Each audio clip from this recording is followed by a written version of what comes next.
একজন চাষি যারা 2 বিঘা 3 বিঘা তুলা আবাদ করবে, সেই চাষ সংখ্যা বাড়ানোর জন্যই একজন চাষিকে 1 বিঘা তুলা আবাদের জন্য হাইব্রিড তুলা বীজ 600 গ্রাম, ইউরিয়া সার 25 কেজি, টিএসপি সার 50 কেজি, এমওপি 50 কেজি, বোরন সার 2 কেজি। আমাদের উপপরিচালক মাধব বলছিল কীটনাশক ডাইফেনথিউরান 200 ml, স্পিনোসয়েড 100 মিলি, ছত্রাকনাশক 150 ml এবং পিজিআর যেটাকে তুলা গাছ থেকে ছোট করে এবং ফুল করে বল সংখ্যা ঘন করে এর মেপাকেট করে রায় এবং 300 মিলি, এই সর্বমোট মিলে 8,000 টাকা একজন তুলা চাষি ভাইরা আমাদের মাঝে উপকরণ গ্রহণ করবেন। অনুষ্ঠানটার আয়োজন করার কথা অনেক আগে থেকেই। তো প্রথমে আমি একটু অবাক হয়েছিলাম চিঠিটা দেখে, যে 54 কোটি টাকার মতো বরাদ্দ আসছে নাকি, কত 2,75,00,000, মানে প্রায় মানে 2.5 কোটি টাকার উপরে বরাদ্দের একটা চিঠি। কিন্তু অবাক হলাম যে চুয়াডাঙ্গাতে 2.5 কোটি টাকা বরাদ্দ একটা দপ্তরের নামে, তাও তুলা উন্নয়ন অফিসে। মানে এই অফিসটা বেশিরভাগ মানুষ চিনেও না মনে হয় ভালো করে, যারা তুলা চাষের সাথে জড়িত না সরাসরি, তারা খুব একটা বললে জিজ্ঞেস করলে বলতে পারবে না, কিন্তু তুলার অফিস কোনটা এখানে বলেন তো, অনেকেই বলতে পারবে না। তো এই এত বড় একটা বরাদ্দ পাওয়ার পরে তখন আমরা এই ক্রয় প্রক্রিয়াটা কিভাবে হবে, টেন্ডার নিয়ে প্রথমে আমরা একটু জটিলতায় পড়লাম। এটা কি সরাসরি আমরা কি অফলাইনে করব নাকি অনলাইনে ইউজিপিতে করব, তারপরে কর্তৃপক্ষের অনুমতি নিয়ে আমরা এই ক্রয় কার্যক্রম শেষ করেছি এবং শেষমেশ আজকে আমরা এই বিতরণ অনুষ্ঠানটা আয়োজন করতে পেরেছি। তা আমাদের একজন কৃষক ভাই বলেছেন যে কুষ্টিয়া এবং চুয়াডাঙ্গার মধ্যে এই যে তুলা চাষের কে ফার্স্ট হবে, এই যে প্রতিদ্বন্দ্বিতা, এখানে কুষ্টিয়া আমাদের সাথে পারবে না, আমরাই ফার্স্ট হবো। তো এই প্রত্যয়কে আমি শ্রদ্ধা করি এবং আমিও বিশ্বাস করি যে চুয়াডাঙ্গায় ফার্স্ট হবে, কারণ কুষ্টিয়ার মতো তামাক চুয়াডাঙ্গাতে নেই। আমরা কিন্তু, আপনারা কিন্তু জানেন, আমরা কিন্তু তামাককে নিরুৎসাহিত করার চেষ্টা করছি, তামাক চাষীদেরকে আমরা নিরুৎসাহিত করার চেষ্টা করছি এবং তাদেরকে আমরা অনুরোধ করছি যে আপনারা তামাক চাষ বাদ দিয়ে আপনারা আমাদের যে সরকারের প্রণোদনার যে ফসলগুলো আছে, যেগুলোতে সরকার প্রায়োরিটি দিচ্ছে, এই ফসলগুলোতে আপনারা আসেন, দেশের অর্থনীতিকে আপনারা সুস্থ রাখেন, আপনি নিজেও সুস্থ থাকেন। আপনি একটু চিন্তা করে দেখেন তো, যে আপনি ক্ষেতে তামাক চাষ করতেছেন, তাই তো? তামাকের ক্ষেতে কি বেড়া দেওয়া লাগে? কেন লাগে না? কেন? কারণ হচ্ছে ও এমন একটা জিনিস যে ও ছাগলেও খায় না। খায় কে? আমাদের মতো ছাগল, তাই তো? আসল ছাগলে খায় না, অন্য ছাগলে খায়। তাহলে এই ফসল চাষ করে জমির উর্বরতা নষ্ট হচ্ছে, পরিবেশ নষ্ট হচ্ছে। আপনি তামাক চাষ করবেন, আপনি কি মনে প্রাণে বিশ্বাস করেন যে আপনার সন্তান তামাক খাবে না? আপনার খেতে তামাক হচ্ছে, আপনি আপনার স্ত্রী সন্তানকে দিয়ে ওইটা এই যে পুরানোর পরে ওইটা শুকানোর ব্যবস্থা করছেন, তারা এখানে কাজ করছে, তারপরে পাকা পাতাটা আপনি বিক্রি করছেন। ওর কি একটু মনে ইচ্ছা হবে না যে এটা দিয়ে কি বানায় একটু দেখি, একটু টেস্ট করে? অবশ্যই তার মনের মধ্যে এই কিউরিওসিটি তৈরি হবে ছোট একটা বাচ্চার মধ্যে। তো সেখান থেকে আমাদেরকে সরে আসতে হবে। আমরা বারবার কৃষক ভাইদেরকে, আমরা যখন যেখানে যাই, যে অনুষ্ঠানে যাই, তাদেরকে কিন্তু বলি যে আপনি তামাক চাষের সাথে জড়িত হবেন, তো আমরা কিন্তু কোনো সরকারি সুযোগ সুবিধা আপনাকে কিন্তু আমরা দিব না। এই যে একদিকে যেমন আমরা বিশেষ বিশেষ কিছু ফসলকে আমরা নিরুৎসাহিত করছি, আবার কিছু ফসলকে উৎসাহিত করছি। আমি এই জন্য বললাম যে এইটুকু একটি জেলাতে যেহেতু 2.5 কোটি টাকার উপরে সরকার বরাদ্দ দিয়েছে, তার মানে বুঝতে পারছেন সরকারের গুরুত্বটা কত, এটার উপরে অনেক গুরুত্ব। এবং আমি বিশ্বাস করি যে আমাদের যারা কৃষক ভাইরা আছেন প্রত্যেকেই এক একজন কৃষিবিদ এবং প্রত্যেকেই এক একজন ছোটখাটো বিজ্ঞানী।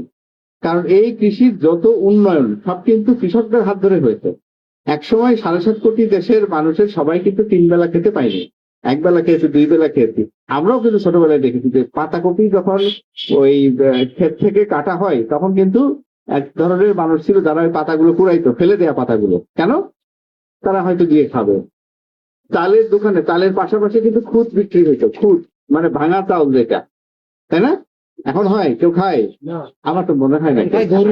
খুদ খায় গরুতে। তাহলে বুঝতে পারছেন আমাদের এই যে উন্নয়ন, কার অবদান এখানে? অবশ্যই কৃষক ভাইদের অবদান। তারাই কিন্তু আজকে আমাদের এই দেশটাকে খাদ্যে সম্পূর্ণ করেছে। এখন এই যে তুলা এমন একটা ফসল, এর কোনো কিছু কিন্তু বাদ যায় না, সবকিছু কাজে লাগে এবং ভালো কাজে লাগে। শুধু কাজে লাগে না, ভালো কাজে লাগে। আমরা বলি যে আমাদের দেশের অর্থনীতি টিকে আছে যে বড় একটি ইন্ডাস্ট্রির উপর, সেটি হচ্ছে গার্মেন্টস শিল্প, তাই তো? আপনি যদি একটু চিন্তা করেন যে এই যে এত বড় একটা শিল্প, লক্ষ লক্ষ ছেলে মেয়ে এখানে কাজ করে এই গার্মেন্টস শিল্পে, কিন্তু এই গার্মেন্টস শিল্প থেকে আমরা আসলে কি পাই? আমরা খুব বেশি কিছু কিন্তু এখান থেকে পাই না। আমাদের বেশি কিছু পাওয়ার সুযোগ আছে, কিন্তু আমরা খুব বেশি কিছু পাই না। কেন? কারণ আমরা এখানে শুধু দর্জির যে সেলাইয়ের যে মজুরি এইটুকুই পাই, আর কোনো কিছু পাই না। আর কিছুই আমরা এখান থেকে পাই না। আমরা যদি এখান থেকে ধরেন তুলা উৎপাদন করতাম, এই তুলা থেকে যদি আমরা সুতা উৎপাদন করতাম, সেই সুতা থেকে যদি কাপড় বানাইতাম, সেই কাপড় সেলাই করে যদি আমি একটি shirt, pant, T shirt, trouser, sweater এগুলো তৈরি করতাম, এবং এইটা যদি এখন আমি ইউরোপ, আমেরিকা, অস্ট্রেলিয়ার মার্কেটে বিক্রি করতাম, তাহলে আমার অনেক টাকা এখান থেকে লাভ করার সুযোগ ছিল। কিন্তু সেইটা না করে আমরা কি করছি? আমরা বিদেশ থেকেই কাপড়টা আসে, তারাই ডিজাইনটা দেয়, আমরা শুধু সেলাই করে দিই। এইবারে আমি যে সেলাই করে দিচ্ছি, আমার একটা মজুরি আছে না? এই মজুরির টাকাটাই শুধু আমি পাই, আমি কিন্তু আর কোনো কিছু পাই না। তো আপনারা যদি আমাদেরকে সহযোগিতা করেন, আপনারা যদি তুলা চাষে এগিয়ে আসেন, তাহলে একটা সময় আসবে আমাদের দেশে পর্যাপ্ত তুলার উৎপাদন হবে, এই তুলা থেকেই সুতা হবে, এখান থেকেই কাপড় তৈরি হবে, এবং সেই কাপড় থেকেই আমাদের পোশাক তৈরি হবে, সেই পোশাক বিদেশে রপ্তানি হবে। আমরা গর্ব করে বলবো এইটা বাংলাদেশের প্রোডাক্ট, এটা বাংলাদেশের ব্র্যান্ড। বাংলাদেশ সরকার থেকে কৃষকদেরকে উৎসাহ দেওয়ার জন্য যে প্রণোদনা দিচ্ছে, সেটা হলো যদি কৃষকদেরকে এটা অনুভব করতে হবে, এই অনুভূতিটা তাদের থাকতে হবে যে আসলে সরকার তাদেরকে দিয়ে এই কৃষি সমৃদ্ধি এবং কৃষকদের সুবিধার জন্য যে কাজটা করাচ্ছে কিংবা করতে চাচ্ছে, সেটাকে সবাইকে উৎসাহ, উদ্দীপনা এবং একে অপরের সাথে আলোচনা করে তাদেরকে এই উৎসাহ যোগানো। আজকে দেখেন যে সবকিছুই সহযোগিতা করছে, কিন্তু এই সহযোগিতায় কতজন উৎসাহিত হচ্ছে, কতজন নতুন চাষিকে আপনাদের এই তুলা চাষের জন্য উৎসাহিত করতে পারছেন? এই বিষয়গুলো আসলে খুবই বিবেচ্যের বিষয়, এবং বর্তমান সরকার কৃষকদের নিয়ে যে চিন্তা করেছেন এবং যে কমিটমেন্ট করেছিলেন, এই বাংলাদেশের সর্বপ্রথম এই কৃষি সম্প্রসারণের জন্য এবং কৃষি সমৃদ্ধির জন্য শহীদ প্রেসিডেন্ট জিয়াউর রহমান সর্বপ্রথম এই বাংলাদেশে উৎসাহ গ্রহণ করেছিলেন। এবং ওনার এই কৃষকদের আগে দুইটা শুধু ধান হতো, আউশ আর আমন। আমি একটা কৃষকের সন্তান, আমার বাড়ি পাঁচকামালপুর, সবাই জানেন, আমার জন্ম ওই গ্রামের বাড়িতে। দুইটা ধান হতো। সর্বপ্রথম জিয়াউর রহমান ইরির ধান নিয়ে সেই বাংলাদেশের কৃষকদের হাতে তুলে দিয়েছিলেন। শুধু তাই নয়, ওই ইরির চাষ করতে হলে পর্যাপ্ত পানির প্রয়োজন হতো, সেই জন্য তিনি সারা বাংলাদেশ খাল খনন করেছেন। তিনি একটি দেখলেন যে খালে একটা সময় এসে পানি থাকে না, তিনি সহজলভ্যে প্রথম স্যালো মেশিন এই কৃষকদের হাতে তুলে দিয়েছিলেন। কৃষকরা স্যালো মেশিন কিনতে সক্ষম নয় বলে ব্যাংকের থেকে তাদের সহজ লোনের ব্যবস্থা করে দিয়েছে। আবার সেই লোন যখন কৃষকরা শোধ করতে পারে নাই, আমাদের দেশের বেগম খালেদা জিয়া সেই ঋণ কিন্তু কৃষকদের মওকুফ করে দিয়েছিলেন। এই সরকার কৃষকদের পাশে এবং কৃষকদের সাথে থেকে কৃষি সমৃদ্ধিশীল বানানোর জন্য সব সময় কৃষকদের পাশে আছেন এবং সাথে থেকে চেষ্টা করছেন। এই যে তুলা চাষটা, এটা ভিন্ন ধরনের একটি বিষয়, যেটা আসলে আমি আমার জেলা বিএনপির সভাপতি থাকলে আরো ভালো হতো। উনি হলো বিজিএমইর সভাপতি সারা বাংলাদেশের। তো ওনার হলো গার্মেন্টস এর ব্যবসা আছে, এবং এই তুলা বিষয়ে ওনারা আমার চাইতে ভালো ওনারা ফিল করে। তা আমরা যদি এই গার্মেন্টস সেক্টর থেকে আমরা বাংলাদেশের যে রাজস্ব এবং বাংলাদেশের মূল যে চালিকা শক্তি হলো গার্মেন্টস সেক্টর, এই গার্মেন্টস সেক্টরের মূল হলো র মেটেরিয়ালস হলো তুলা। এই তুলা বা আমাদের বিদেশ থেকে আমদানি করতে হয়, এবং প্রতিনিয়ত আমাদের এই তুলার পরে বিভিন্ন রেটিং হয়, বিভিন্ন ভাবে নেওয়া হয়। আজকে যদি সে তুলা আমরা বাংলাদেশে আমরা তৈরি করতে পারি, এবং বাংলাদেশে যদি আমরা চাহিদা অনুযায়ী সম্পূর্ণ না হলেও যদি আমরা 60%, 70% যদি চাহিদা মেটানোর মতো যদি আমরা কৃষকদেরকে উদ্বুদ্ধ করতে পারি, তাহলে একটা বড় শিল্প যেখানে রাষ্ট্রের রাজস্বের জন্য কাজ করছে, পাশাপাশি আমরা যদি তৃণমূল থেকে মাঠ থেকে যদি কৃষকরা যদি আমাদের সেই রাজস্বের জায়গাটাকে যদি আমরা যদি এই নিচের থেকে কটন দিয়ে যদি আমরা যদি সহযোগিতা করতে পারি, তাহলে সেই লাভের জায়গাটা আমাদের দ্বিগুণ যে দাঁড়াবে। আজকে তুলা আমদানি করতে যে খরচ আমাদের হয়, সেই খরচ করে আমরা পোশাক দেশের বাইরে আমরা রপ্তানি করছি। নিজস্ব তুলা দিয়ে যদি আমরা যদি পোশাক তৈরি করতে পারি এবং বিদেশে রপ্তানি করতে পারি, সেই ক্ষেত্রে আমাদের আয়ের উৎসটা আরো দ্বিগুণ বেড়ে যাবে। সেজন্য আমি সবাইকে বলবো যে আসলে আমাদের চুয়াডাঙ্গার মাটি, চুয়াডাঙ্গা জেলায় আমাদের সব কিছুর জন্য, কৃষির জন্য একটি উর্বর ভূমি। আজকে দেখেন নতুন কোন ফলের উদ্ভাবন কিন্তু এই চুয়াডাঙ্গা। আমরা দেখেছি ড্রাগন, মাল্টা, কমলা লেবু সহ বিভিন্ন আঙ্গুর, নতুন নতুন ফলের উদ্ভাবনের জায়গা কিন্তু এই চুয়াডাঙ্গা। আমরা কৃষির দিক থেকে চুয়াডাঙ্গা আমরা অনেক এগিয়ে আছি এবং কৃষির দিক থেকে আমাদের কৃষকরা আমাদেরকে সহযোগিতা করছে। এবং আমি ধন্যবাদ জানাই যারা কৃষি কর্মকর্তা এখানে আছেন, উপপরিচালক আছেন, সবার সহযোগিতায় কৃষকরা যে সহযোগিতা পায়, সেই সহযোগিতায় আমাদের চুয়াডাঙ্গাকে আরো সামনের দিকে এগিয়ে নিয়ে যাবে। আপনাদের এই তুলার বিষয়গুলো আমি আমাদের জেলা বিএনপি সভাপতি মাহমুদ হাসান খান বাবু ভাইয়ের সঙ্গে আমি কথা বলবো।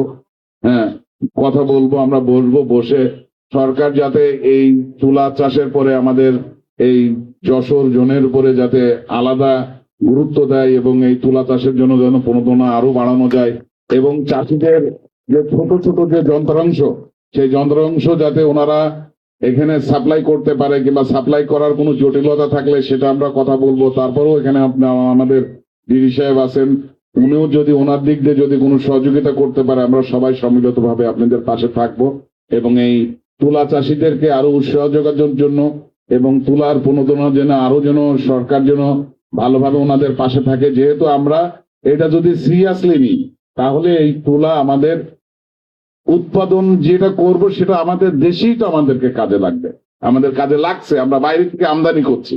সেই জন্য আমরা এই তুলা চাষের পাশাপাশি যে ছোট ছোট সবজির চাষ আছে, অনেকে বলতেছেন যে 7 মাস 8 মাস লাগে, এর ভিতর দিয়ে আমরা ছোট ছোট যে চাষগুলো আছে, শাক সবজি, পেঁয়াজ, এই চাষগুলো যদি আমরা করে যদি এই চাষটাকে যদি এগিয়ে নিয়ে যেতে পারি, যে তাহলে আপনি এই তুলার ভিতর দিয়েই আপনি সবজি বিক্রি করে, আপনি অন্যান্য ফসল দিয়ে আপনি যদি এই যে 2 চাষের সময় যে 1 চাষের সময়টা লাগছে, সেটা যদি আপনারা পুষিয়ে নিতে পারেন, তা আমি এই যে আমাদের উপপরিচালক সাহেব আছে ওনাকে বলবো যে আমরা যে এই কৃষক চাষিদের যদি আমরা যদি এই তুলার পাশাপাশি যদি সবজি চাষের জন্য যদি আমরা যদি উৎসাহ করি এবং তাদের যে সবজি চাষের যে আমরা যে প্রণোদনা আমরা দিই, সেটার আওতাভুক্ত যদি আমরা তুলা চাষিদের যদি আমরা প্রায়োরিটি দিই, যে যারা তুলা চাষ করবে তার সাথে সবজি চাষের জন্য আমরা এই ফ্যাসিলিটিস আমরা দেব, তাহলে মনে হয় আপনাদের এই যে লসের কথা আপনারা চিন্তা করছেন, সেখান থেকে আপনারা আর এক ধাপ আপনারা এগিয়ে যেতে পারবেন।